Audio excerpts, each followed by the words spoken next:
What's up guys, it's Punchy, and we're back with another weekly Deepwoken update with a lot to discuss and more stuff to mess around with. There's a bunch of goodies today to start off the holidays with new additions and optimization for already added content. It might not be as crazy as last week with a new Iron Sing Legendary, the Iron Requiem, but there's still a lot to enjoy. Now, if you want even more exclusive update content just like this, make sure to like and subscribe. Let's get right into it. Before we start the in-game discussion, there's a few things to begin with outside of the game. If you guys remember the release of the SHARKO plushie, I mean everyone was pretty excited and surprised that Deepwoken even had merchandise. Regardless, that was crazy, right? But we're back with another SHARKO toy to purchase. Found on Makeship, the SHARKO vinyl figure has just been released to the public before the holidays, which might be the perfect time to check it out. It's honestly really funny, and if you like Deepwoken, this might be for you. In today's update, we have a new legendary weapon, and this time it's pretty crazy. Introducing a new legendary intelligence greatsword, the Fractine. At first glance, this weapon looks pretty clean with a dark and glowing design that separates and floats with some sort of void power. This sort of idea is really cool, but it also changes as we use the weapon. The normal basic M1s don't do anything special with the normal weapon stance, but it will change slightly as we start using the Fractine critical. Let's begin with the first Fractine crit. By using this critical, we swing the greatsword twice, dealing damage with the multi-hit, but with the second slice, our blade shatters, embedding shrapnel into nearby enemies for bonus damage. Besides this, our weapon transitions into the shattered state. So in the shattered state Fractine, we have less range, we deal bleed damage, and we swing faster with of course a shorter version of the model. Now, when using our critical again, we reform the Fractine into its original greatsword size, reverting the stats and attributes while also pulling the stored shard from our enemy. Anybody within the path of the shrapnel will also take damage, which is really cool. Anyway though, I really enjoy how this weapon looks and performs thematically, and I think it's worth checking out.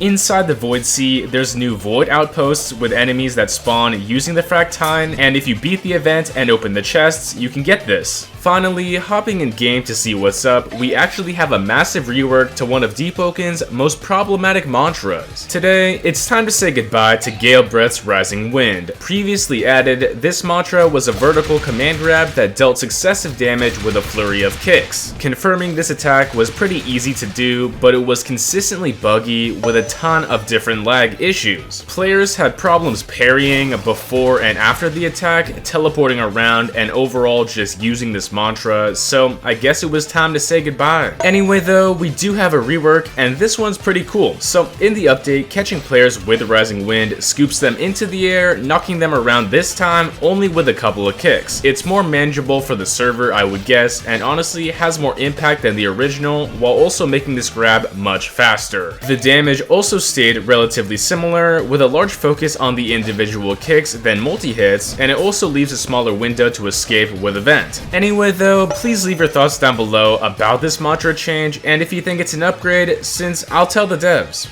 Moving on to overall gameplay, we have some massive monster and mob improvements which bring a little bit more life into the world of Deepwoken. For starters, there's a whole bunch of new Deepwoken sounds for the monsters that we all know and maybe not really love. Some of the layer 2 quieter mobs like the carbuncle and the bounders each have interesting new sounds when aggroed, which you should check out. Besides this, other monsters like the SHARKO got a refresh to their stomp attacks and I guess walking around, which I think is pretty cool. Additionally, there's been some changes to mob behavior, specifically humanoid mobs that use heavy weapons. In this update, mobs wielding heavy weapons no longer get free hyper armors on their M1s, they only get armor when players would after a parry. For some weird reason, humanoid mobs with heavies played the game differently, which was unfair for new players trying to learn the game. Realistically, for any game, the NPCs who emulate players should probably behave exactly the same when it comes to using weapons.